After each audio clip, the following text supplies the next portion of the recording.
generally, what we say in the book is that leadership is in many ways overrated, especially certain type of leadership. Yes, a strong alpha male, you know, charismatic male, yes. And we often reverse engineer. We see a success story, and we don't know how the success come about, and then we say, oh, it's leadership. Yeah, it's like a black box. But in fact, if you look at people who distinguish themselves, we argue in the book, showing, you know, a number of examples that strategy is more important than leadership, in a sense that you can have very different types of personalities who can be very successful and very effective if they have this idea, this sort of basic sense of what is the thing I want to do. What are the 2 or 3, not 25, but 2 or 3 priorities, and how can I build a map of things that will get me to those 2 or 3 priorities. This book has been already published in Poland, in Hungary, in Romania, and now it's the 4th country, Ukraine. And you know, in each of those countries there are stories. There are stories of people who are operating in exactly the same system as everybody else. So it's not that they operate in Switzerland, which is perfectly non-corrupt, you know, everything is well ordered, everybody is happy. No, those people operate in exactly the same environment. People like Klaus Iohannis, who is now the president of Romania, and for 14 years was a mayor of, you know, frankly, quite provincial city of Sibiu. Yes, and if you go to numerous Romanian cities, it's not Switzerland, let me put it that way, yes? Somehow, Iohannis was able to create in Sibiu,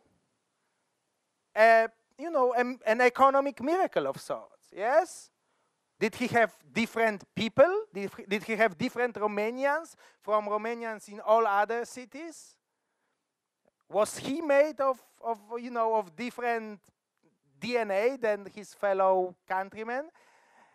Of course, he emphasized the fact that he is an ethnic minority in this case, a German minority. But actually, if you talk after a few drinks with people in Sibiu, they tell you, I mean, the German minority in Sibiu is tiny. It's less than 1%. It's a couple hundred people, yes? Most of the Germans left after the fall of communism. There are actually at least 5 cities in Romania where there is more German ethnic minority than in Sibiu. Why am I talking about the ethnic aspect? Because some of you may know that what Iohannis did for Sibiu was he branded this town as unique from every other town in Romania. He called it Little Berlin. Yes, he digged some archives and said, oh, Grand Duke of Luxembourg, his distant ancestors came from the area of Sibiu. He went to Luxembourg and said, why don't we co-organize, why don't you share, actually, Luxembourg already had the title of European Capital of Culture for 2007, why don't you share it with us? Yes? Because after all, we are family, yes? You came from our region. And, you know, and this wasn't just one event, like, you know, Euro 2012 for Poland and Romania. They followed up. I'm sorry, Ukraine and Poland, yes? They followed up. After organizing this year of culture, they decided, let's specialize in event tourism in general. Let's organize another events, maybe less spectacular, but bringing tourists, and especially German tourists. And then they follow up yet again. They said, if we already have German tourists, if we already have interesting events, why don't we invite German investment, infrastructural investment? Yes, because after all, when you are a German manager and you are thinking about where to put a low-cost factory in Central Eastern Europe, every town looks the same. Yes, we all are patriots of our towns, but for Westerners, it's all the same. Well, but suddenly there is Sibiu, where, you know, everybody is talking about that this is a sort of a local center of German culture, yes? And, you know, the funniest story that we had when we organized numerous workshops, we'll have workshops here also in Ukraine with public sector officials, was in a city hall of Warsaw. So we are telling this story, we are very excited, and then there is one question from the audience. And the person asks, but wait a second, are you telling us, Poles, that we need to organize a German city in Warsaw? So no, we are not saying that, of course, yes? But that is how far we are from this innovative strategic mindset, yes? European institutions, World Banks, IMFs, by the way, don't always help in evoking this mindset, because they always tell you benchmark. Whatever problem you have, let's think how it's been done in the West. Well, the problem, of course, is that last year, Germany was able to spend about $18,000 on average, on an average German citizen, for all its goods and services, public goods and services that it provides to an average German a year, $18,000, yes? Ukraine was able to spend $977, yes? So you can't copy what Germany is doing. Poland, okay, Poland spends about 4,000, almost 5, but we still can't copy what Germany is doing, yes? And Johannes was not copying some Western city. He came up with an original idea. And look how this idea was comprehensive. All the parts fit together, but there was a clear story. We are focusing on this, and we are not focusing on a million other things that we could potentially do. We are not yet another city that declares, we will improve the living standards and public services and attract foreign investments. How many strategies like this you've seen on very lofty documents or PowerPoint presentation? What is a specific story of your department, of your school, of your cultural institution, of your ministry, of your regulatory agency? Yes? How can you summarize this story to your team, to your stakeholders, to the outside world, yes? And eventually having that kind of story, which we call strategy, yes? And committing to a certain story, to certain strategy, really benefits the leaders who are doing this personally. It's good to have strategically aligned organizations, especially if you have many of them, even if they are focused, even if they are narrow-minded, even if they ignore some other things, because there are always other things. But there is a benefit of having people who really are able to focus and follow through, that there is a social benefit of this, and citizens of Sibiu would attest to this, but there is also a personal benefit, because Klaus Iohannis became the president of Romania, yes? He is from a tiny ethnic minority, and, you know, 15 years ago you would think it's impossible for him to be even considered, yes? But because he had this single-minded idea that set him aside from dozens of other mayors in Romania, he was able to succeed, yes? And you don't need to have an ambition to be a president. What we are saying is, in whatever career path you think you intend to pursue, this specific diversification from tons of other similar professionals, units, organizations is a really important first step. We had a tough discussion with some, where people all do a lot of declarations, a lot of statements, and one of the role of the project manager was to meet with the minister and say what exactly you're gonna do. What is the change? And then there always goes a list of 1,500 items. We say, no, it can be only 3 to 4. And then you need to decompose things. And then when you decompose and put it in the plan, you suddenly realize you can do 1 or maybe 3, which is feasible. And then focus on this. Because I've seen ministers who are trying to do 15 items, done none. And they've lost energy, they've been attacked on all 15s, they've been not able to concentrate, and as a result, it's a failure.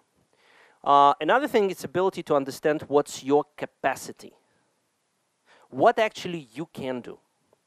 So when we've been preparing a 100 days plan for the current government, we actually wrote, it was A3 format, 56 pages, but actually it's a plan for each area, for each reform, distributed to tasks, and tasks like pass this directive which contains ABC, and discussing with the parliament. It's very, very detailed. For 100 days, with an absolute detailed map, what needs to be done. There is one thing that was a requirement we put forward, and that's part of the strategy. I said to my team, there should be no interaction, no law submission to the parliament. Because in the first 100 days, none of the governments will have a capacity to develop a law, to go and approve it, and dump it and put it into the parliament. So the first 100 days where you will be judged as a minister, you need to focus on things which are within your jurisdiction and within your empowerment of change. So focus on the things that you do, and that's a strategy, because strategy is not only a plan, but also clearly understanding what you can deliver.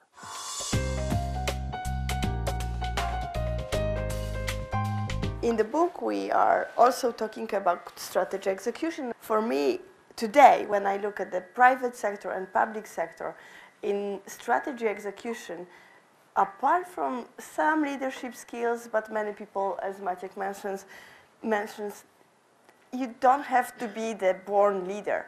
But what people, successful managers, keep repeating when we discuss these issues is that you really need to focus on your team.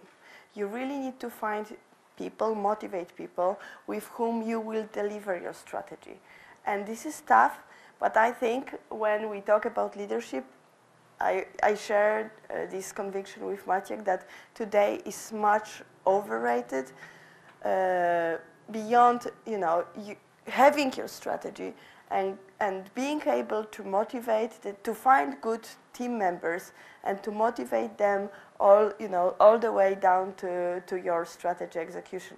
And I think this is something that you can learn. It's not that you are born with this. We often at our workshops, people complain, we have some ideas what we should do, but then our people, our civil servants don't do what they should or what they are supposed to do. But we always respond to this in the following way.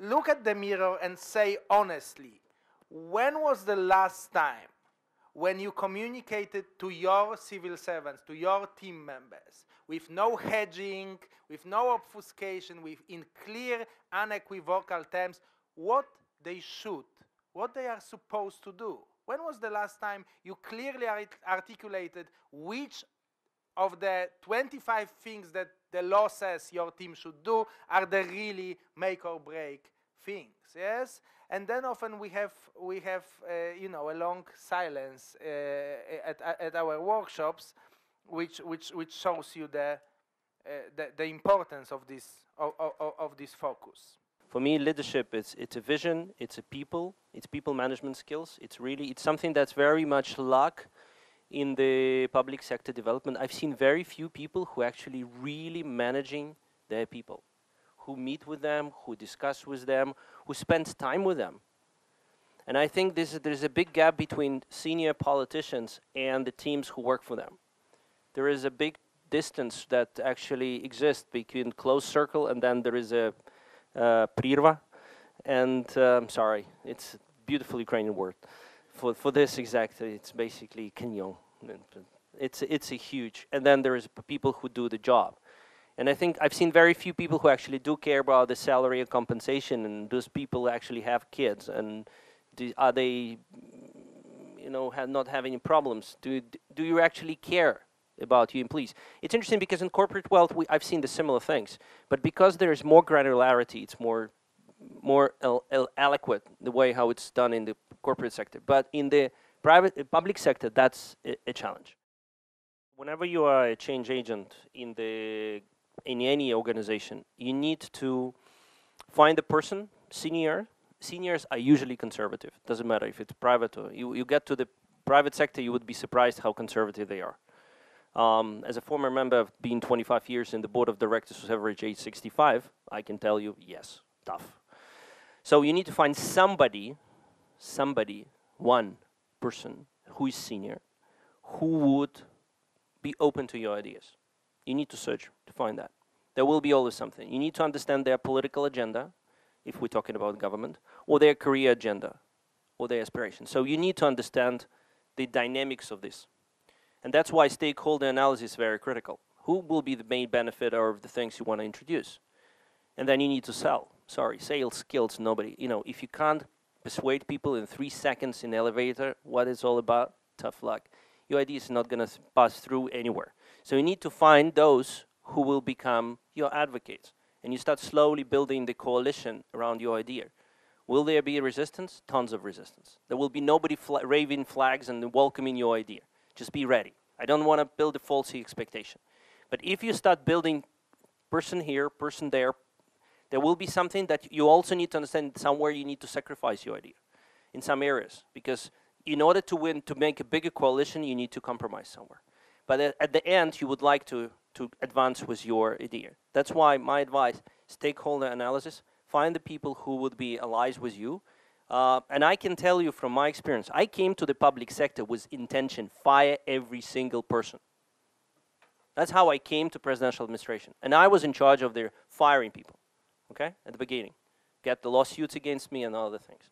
But there are people of exceptional knowledge. There are people of outstanding motivation.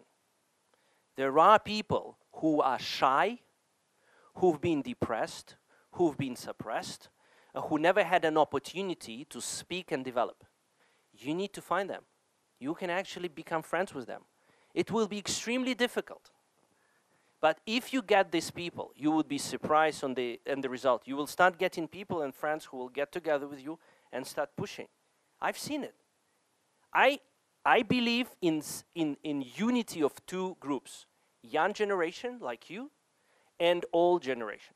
And I will explain, because their knowledge of the laws, their understanding of the dynamics, they will know who are the enemies of your idea, who will initially say, yes, we support.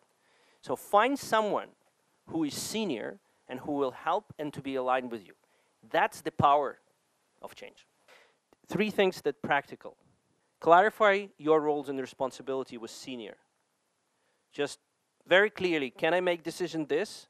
You can analyze where you've been stuck, and you theoretically, I had a talk with the president, say, can I make this, okay, this, not, okay. And he says, okay, this is fine. On this, we need to coordinate. Second, on this, what's the channel of communication to reach out to the senior? Because sometimes it's a meeting, the person is away, you sit in the waiting, then you come with the need for the decision making, and then it's appeared, oh, it should have, why you didn't call me, it's urgent, etc. So there should be a channel of urgency communication and define urgency. I can tell you from any experience, private, public, both works. But you need to have this clarified. And the third one It's very important to know the roles and the responsibility or the decision-making of your colleagues or others with whom you interact, because you might, depending on their decision-making, know the protocol and the requirements. That's why, you know, digital workflow is important, but in analyzing digital workflow or the workflow in administration, I understood, and I know now, if I need to send a letter on the long circle, I know how to do it. And if somebody does it, I can say, no, it doesn't work. Shortcut. I can grab it in the middle and say, no, it's going to go this way.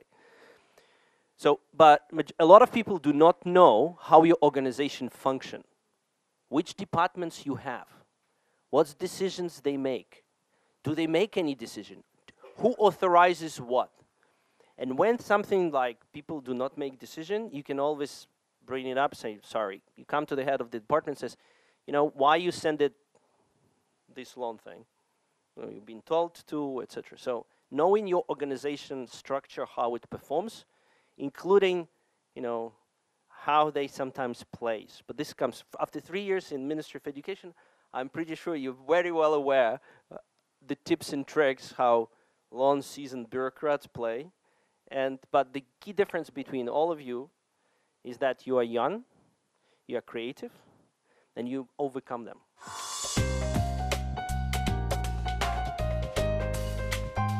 When I get on the governmental job, one of the things you start thinking about applying all the managerial skills and tools that exist in the normal world. And there is tons of books about change management for the corporate world or personal life or anything which is normal.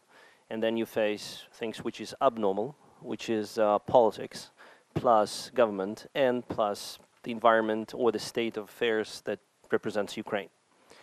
And I think that there is things that works, there's things that, well, unfortunately does not. We underestimate politics. And politics plays significant, a huge role in the in public administration. It's a huge. It's big. It's extremely big. And I'm trying to emphasize how big it is because inability to understand the political dynamics, inability to understand including the spirit of nation, or that's why politicians look at the social polls, and not just in Ukraine. They look in every single country. They look how people respond to the policy. Now I want to talk about failures, my personal failures. That I tried. There's two things that I failed miserably. One, where I tried, I did it for. We did it KPIs for how long? A year, right? Yeah, a year. We did KPIs for reforms. We distributed, we developed a model. We actually talk about this. The model that looks at implementing of the reforms from execution perspective, political perspective, perception perspective. So we decompose it, we design it, we had a beautiful model, then we did a calculation. We also took into account how fast things happen in the parliament or cabinet of ministers, etc.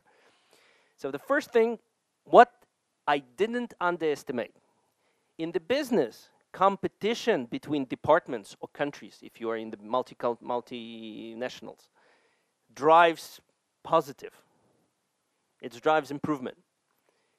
In your political environment, it starts with a competition, and then when the expectation is too high, it's become a fight and backfire on the designers. With a one simple agenda. This is not true. This is not correct. We need to take it off because when I show things yellow, it's yellow.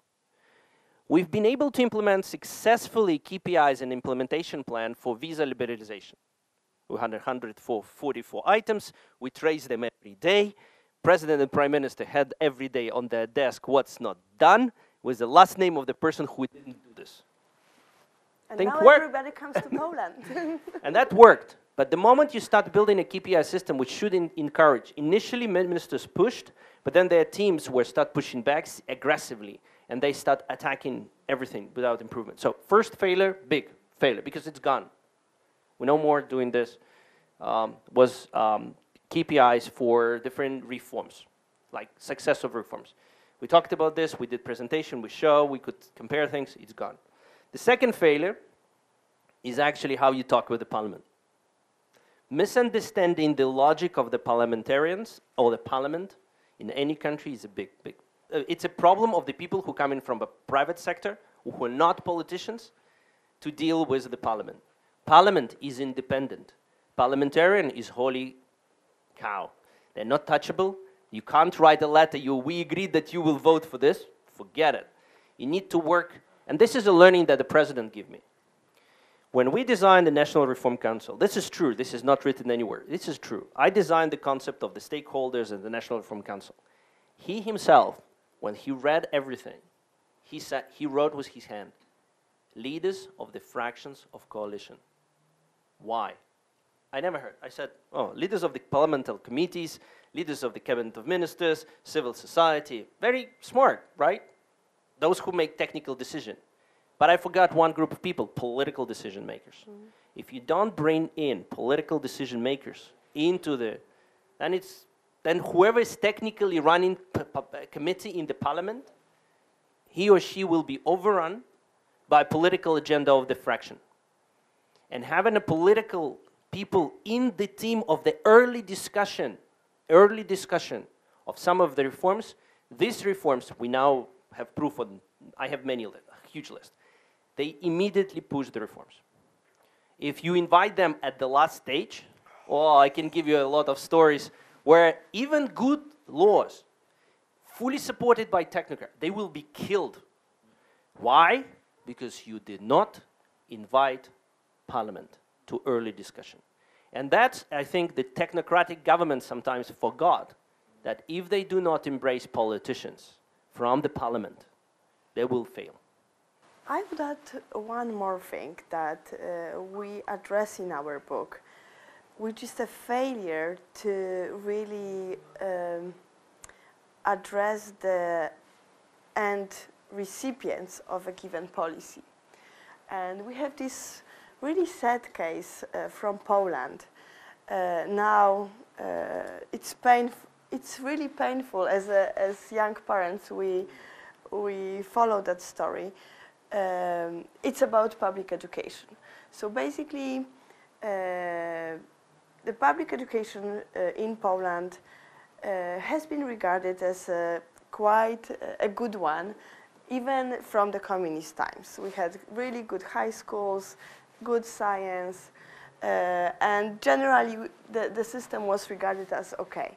Then at some point during the 90s, the reform needs to be done in the public sector, and the country introduced some reforms. We introduced the additional middle level schools. So we had primary schools, then the new type of school was gymnasium. I don't know how to try. Yes, and then there is a high school. And this was at the 1990s, one of the big reforms. And obviously this was a big change and really welcomed with some mixed feelings among the population. But basically, after the initial uproar about the reform, things started to be quiet, and nobody really discussed what's going on in the public sector. At the time, actually, our students' results, the international ones, from PISA, I don't know whether you know the test. So they were improving period after period.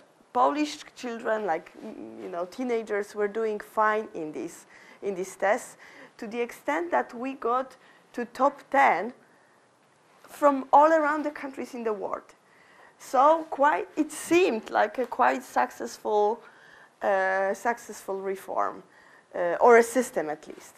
But obviously, like in many things in Poland or broader in the region, we do not really do the deep dive policy analysis. So we really don't know what the success is about, right? Is it about the really middle school or something about the curricula of the schools? So nobody bothered. And here we have the new government, the current government. And one of their main ideas is to abandon the middle schools. Like, forget about the middle schools. During the communism, there was no middle school. We had really good results. Everybody has the memory of 8th class primary school.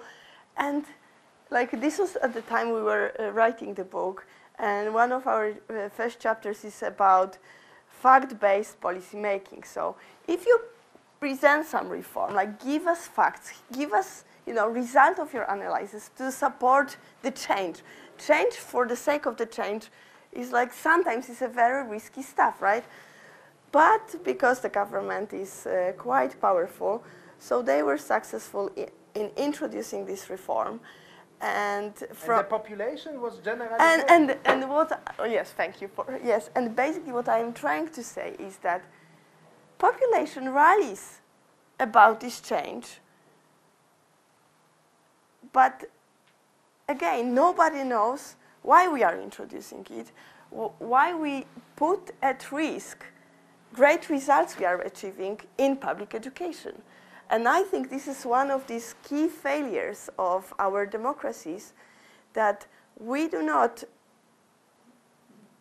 pay attention, we fail at addressing societies. Like, if the policy is successful and the results show it's a great success. Poland is not ranked top 10 among top 10 countries in many disciplines, right? So basically the society rallied, you know, obviously there was some opposition, but basically most of the society is fine with the reform. And we believe it's a great failure of the policy making, because now it's a big risk. We either lose our results, and we still will not know why, because nobody, you know, no, it's like double failure.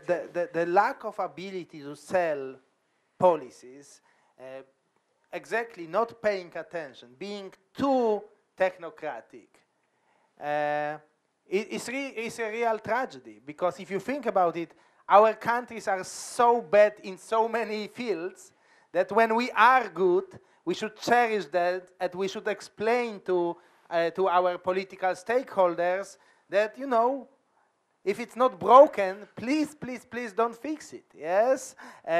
Focus on healthcare. Poland has one of the worst healthcare systems in European Union. Yes.